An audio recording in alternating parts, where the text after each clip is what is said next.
Welcome to the Catholic Couch, the official audio podcast of the Catholic Counseling Institute. I'm Amber Pilkington, Catholic therapist, wife, and mother. Around here, we talk about real issues with real faith, blending the wisdom of the Catholic Church with the best of psychology, so you can find clarity, peace, and purpose in your relationships, your vocation, and everyday life. Whether you're folding laundry or driving the carpool, pull up a seat and let's go. Hey, welcome back to the Catholic Couch, the official podcast of the Catholic Counseling Institute, where we integrate the wisdom of the Catholic faith with modern psychology to give you real tools for real life. I'm Amber Pilkington, Catholic therapist, wife, mother, and woman who, yes, has called it patience, when what I was really doing was avoiding conflict. Today's episode is a hard but necessary one, and it wraps up at least this first series on boundaries in Catholic marriage. Let me know in the comments if you want more. Many Catholic women, especially those trying to be kind, faithful, and peacekeeping, boundaries don't happen until the bitterness builds. And we don't speak up until we're fed up. And then when we do, it's more of a blast than a boundary. So today we're going to talk about why early boundary setting is actually more charitable than silent endurance, the hidden danger of martyr mode in marriage, how Scripture and Catholic teaching invite us into truth-telling, not just peacekeeping at all cost, and 5 signs that you might be waiting too long to speak up. So if that sounds good to you, let's go. Let me paint a picture. You bite your tongue. Again, he forgets something, interrupts, or leaves you to manage a hard moment alone. And you tell yourself he didn't mean it. He's tired. This isn't worth a fight. You pray for peace. You tell yourself you're offering it up. And if you can offer it up without resentment, then by all means. But if something starts to shift and you go from offering it up to quietly pulling away, maybe you get more sarcastic or fantasize about a different life, one where you don't have to be the understanding one all the time, this is how bitterness begins. So hear me clearly that bitterness doesn't always look like rage or yelling. For women, most often, it's a kind of numbness, a dull ache in the background of your marriage. It's that low-grade resentment that builds over years when needs aren't named, when feelings are dismissed, and when you've slowly stopped asking for anything at all. And Catholic women are especially vulnerable to this because we've been taught that holiness only looks like silence, that patience means never bringing it up, that keeping the peace is more important than keeping an honest connection. But silence without truth is not actually peace. It's quiet despair. Let's talk about this myth of the holy martyr wife.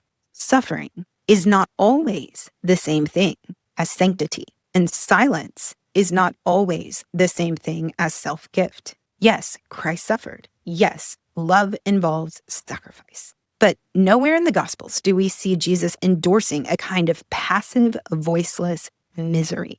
He doesn't tell the woman caught in adultery, just stay quiet and endure. He doesn't tell Martha to bottle up her frustrations. He invites honesty, relationship, and growth, always. So let's talk about this myth of the holy wife who never complains. She has the patience of a saint. The one who absorbs every wound without a word, who doesn't need help, who lets things slide in the name of peace. There is a difference, an important difference, between true martyrdom and what many Catholic wives are unintentionally living out in their homes. Real martyrdom is a witness. It also bears fruit, not just for you, but for the people you're in relationship with. To not speak up in the face of your husband's objective sin or vice does not bear fruit for him. It is not truly loving. That is not true martyrdom. True martyrdom or self-gift is a free, conscious offering of oneself out of love for Christ. It's not coerced or driven by fear or silence or a sense that your voice doesn't matter. It makes you call deep on your courage. Often the right choice to speak or not speak is the one that takes more courage and that ultimately bears fruit for all people involved. St. Maximilian Kolbe stepped forward in the concentration camp and offered his life. St. Maria Goretti forgave her attacker, but this gift led to his conversion. These saints chose heroic love. They didn't just disappear out of fear. They did not confuse silence with holiness. But what I often see in sincere, good Catholic women is something different. It's not self-gift, it's the self-erasure that we've talked about over and over in this series. And it comes from a confusion. That is not your fault. So please don't hear this as a criticism.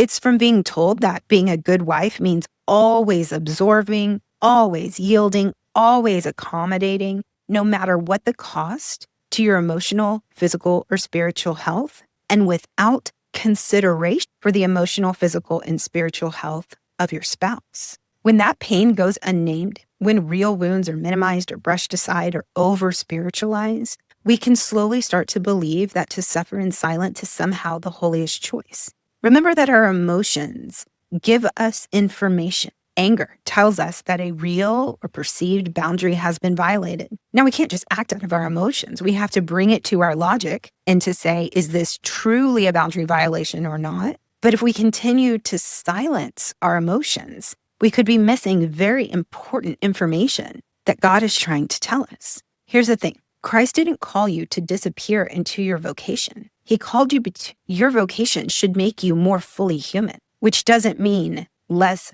bodily, less physical. It means more fully human. Integration of body, mind, and soul. As Catholics, we believe in the importance of the body, of physical things, not in the flesh, which usually means, when we hear it in scripture, vices, but in flesh that is united with our spirit, that is redeemed. Remember, it was the flesh of Christ that was the gateway to salvation. So listening to your body is not always a bad thing. In fact, it's very important to be able to do so in an appropriate and integrated way. The church teaches that marriage is mutual self-gift, not a one-sided sacrifice. In Familiaris Consortium, St. John Paul writes that marriage is an intimate partnership of life and love. That's paragraph 12 for those following along. It's a partnership, not a hierarchy of one spouse disappearing to keep the other happy. When one person always yields, always avoids conflict, always absorbs, that's not a partnership. And the fruits of marriage, the grace of marriage that is called to lead us to holiness, is not equally enjoyed by both. Many times this is fear in a pious disguise. And the fruit of that kind of fear is not holiness. It's often resentment, loneliness, emotional shutdown, and even a kind of quiet despair that starts to feel permanent. That's not the kind of offering God desires for you. Psalm 51 says, "You do not delight in sacrifice, or I would bring it. You do not take pleasure in burnt offerings. My sacrifice, O God, is a broken spirit, a broken and contrite heart. You, God, will not despise." It's not about whether you're suffering. It's about whether your suffering is drawing you and your spouse to love, freedom, and truth, or whether it's slowly silencing who you are. If you're the kind of person who tends to give grace, let it go, choose peace, this part is especially for you. Those things are wonderful. Remember, we are called to self-gift when they are appropriate. But waiting too long to name a need or express a hurt might feel like a virtue at first, but over time it can quietly hollow out your relationship. And when that happens, communication doesn't become easier. It actually becomes harder. So how do you know if your silence is no longer helpful and if it's time to speak? Here's 5 warning signs that you might be waiting too long to set a boundary or have a hard conversation. Number 1, you replay the same conversation in your head over and over, even if you've never actually said it aloud. If you're practicing the conversation, defending yourself in your mind, or imagining how he would respond, that might be your inner self asking you for clarity and closure to be seen. That inner rehearsing is often a signal that you've waited too long. Number 2, you're starting to avoid your spouse, not out of anger, but out of fatigue. You dread certain times of day. You keep yourself busy. You invest all of your time and energy into the kiddos and tell yourself this is what being a good mother means. You're no longer eager to connect, not because you're bitter, but because you're emotionally worn down. That kind of withdrawal, that's not peace. It's emotional self-protection. Number 3, you've started using sarcasm or passive-aggressive remarks instead of honesty, or you're starting to speak through your actions in some ways. This one's and you might not think of yourself as angry, but if your language is starting to come out sideways through little barbs, eye rolls, quiet digs, making his favorite coffee cup a little harder to reach, it's often because you feel like you can't say what you need out loud. Number 4, you feel like you are the only adult in the house. If you're managing the calendar, the emotions, the cleaning, the mental load, and the spiritual leadership, and resentment is building, you may have crossed into a pattern of overfunctioning. And that pattern usually marks a need for boundaries and shared responsibility. Remember that shared responsibility of household tasks doesn't just make marriage happier for women. Research shows it makes it happier for men too. Now, of course, if your husband works outside the home and you work inside the home, you're going to do more of the household labor, and that's okay. I'm talking about after work, when he's off but you're not. That time divided. Number 5, you dread conflict more than you desire connection. This is a big one. When the fear of conflict starts to outweigh the hope for connection, it's usually a sign that some part of you doesn't believe you're safe to speak up. And if that's the case, the work isn't just about what to say. It's also about rebuilding trust in your own voice. But here's the truth. Speaking up doesn't always lead to immediate change, but waiting too long almost always leads to disconnection. The Gottmans found that when women speak up, set boundaries, are more assertive. They have a momentary dip in marital satisfaction, but long-term, they have more marriage satisfaction versus pushing down our needs, boundaries, thoughts, feelings. We don't get those dips when that conflict happens, but over time, marriage satisfaction is much, much lower. Sometimes the hardest part isn't deciding what to say. It's letting yourself believe that it matters and that it's important to say. So what does the church and psychology actually say about speaking up in love? It's easy to assume that keeping things to yourself is more loving than risking hurt or conflict. But both Catholic theology and psychological science say otherwise. So let's start with the church. The Catechism doesn't shy away from hard truth. In fact, paragraph 1829, the Catechism says that charity, real Christian love, rejoices in the truth, not avoidance, not pretending everything's fine, but truth. This doesn't mean that we have to speak with harshness. The church calls us to be both clear and charitable. Ephesians 4:15 says we're to speak the truth in love. And love, when it's real, is both gentle and honest. Not one or the other, but both. Pope Benedict XVI in Caritas et Virtue wrote that charity is at the heart of the church's social doctrine, but it must be understood in light of truth. In other words, love can't grow in a vacuum. It needs light, and truth is the light. But what about psychology? Because as Catholics, we believe that we're an integration of body and soul. We don't believe in the heresy of Gnostics that we're only spiritual so that every problem can only be solved with spiritual means. Of course, we can't neglect it. For sure, it is important, but it must be integrated with what we know about psychology as well. One of the most consistent findings in relational science is this: emotional safety is built through honesty. According to Dr. Sue Johnson, the founder of emotion-focused therapy, secure attachment in marriage requires what she calls accessible, responsive, and emotionally engaged communication. And that means being able to say, I'm hurt, I need this, or I feel disconnected. Avoiding conflict might protect your spouse's comfort temporarily, but it slowly weakens the emotional bond. The Gottmans' research over long-term marriages found that couples who avoid conflict actually fare worse over time than those who face conflict with respect, clarity, and repair. It's not the presence of conflict that predicts divorce. It's how the couple conflicts. And if conflict makes you scared because you imagine people screaming at one another, know that this is not what I'm talking. In fact, the Gottmans show that when there is conflict and criticism, contempt, stonewalling, and defensiveness come up, they call these the 4 horsemen of the apocalypse of marriage. I'm not kidding. Look it up. These are the things that most accurately predict divorce. They can look at a couple, have a discussion about conflict for 15 minutes, and predict with almost 90% accuracy if that couple will be divorced in 10 years. Are you kidding me? That's really good science. How do they know? It's if that couple is able to talk about conflict in a way that does not have criticism, contempt, stonewalling, defensiveness. And we may have to learn how to do this unless this was modeled to you growing up. It's also important to have repair. Relationships are messy. We can't always show up for our partner in the way that we want to, nor can they to us.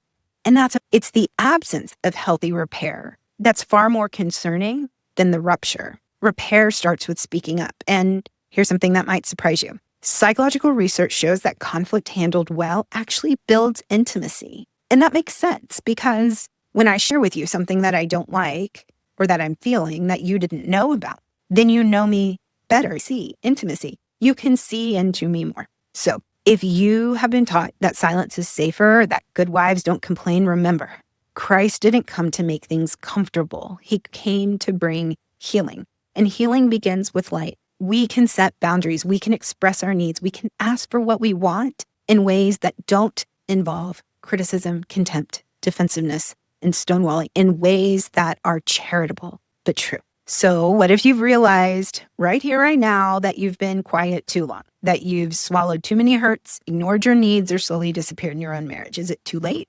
Absolutely not. But here's the thing. Starting now doesn't mean rushing in with a list of demands or everything you've ever held back. I often say the only one cheering you along when you set a boundary is your therapist, because boundaries are cycle disruptors and people often don't like that. You may also not have the words or the terminology. And so part of it is the want and part of it is the skill. You may need to learn. What are the words? What's a script? How do I say this?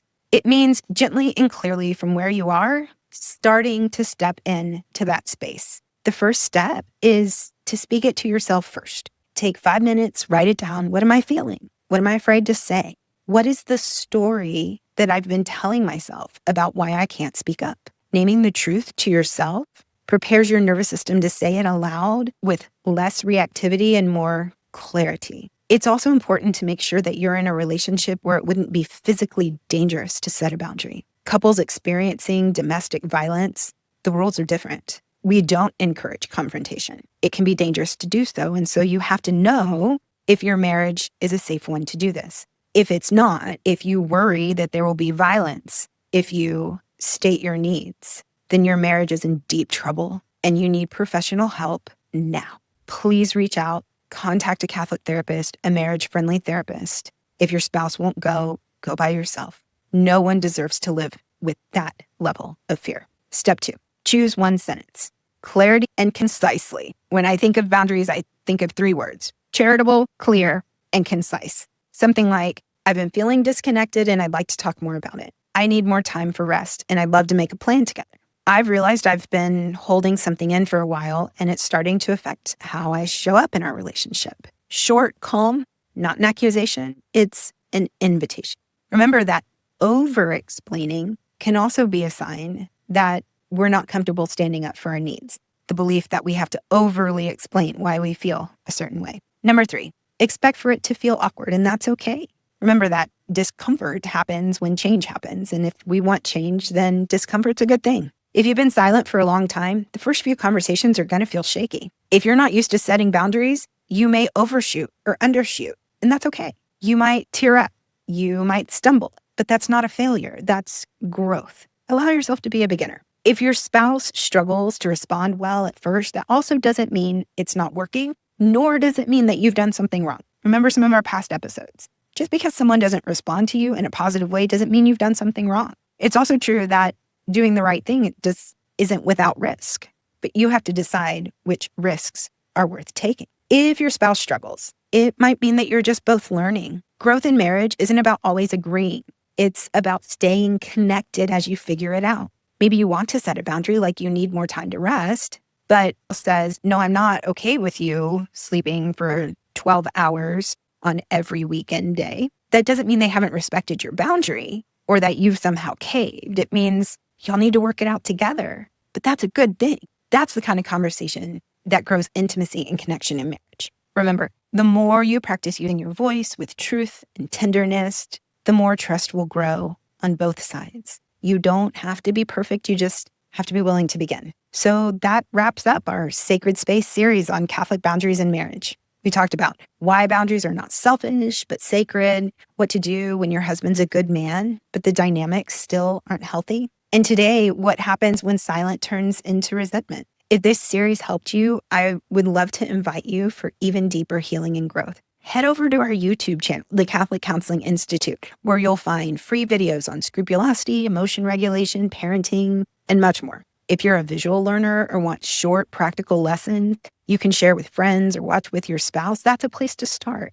And for those of you who want to go further, created a growing library on courses, blogs, free downloads, and online courses over at thecatholiccounselinginstitute.com. You'll find mental health, marriage, motherhood, faith and healing, all of these topics rooted in Catholic teaching, real psychology, and written for Catholic women just like you. But before you go, I would love to hear from you. What series or topics do you want to talk about next? The reason I created this series is because this is one of the top requested topics: boundaries with in-laws, Catholic parenting and discipline, overcoming burnout in motherhood. So email me, make a comment on YouTube. We read every single one. And finally, if you haven't, would you mind leaving a quick review on our podcast or Spotify? It really does help people find this podcast and get the help that they've been looking for, especially the ones that feel alone. We just want them to know that this is out here. I am so grateful you've been with me for this series. I hope you've been able to walk away with some clarity, courage, and a deeper sense of peace. I'll be back soon with a brand new series, but until then, remember, there's always a place for you on the Catholic Couch.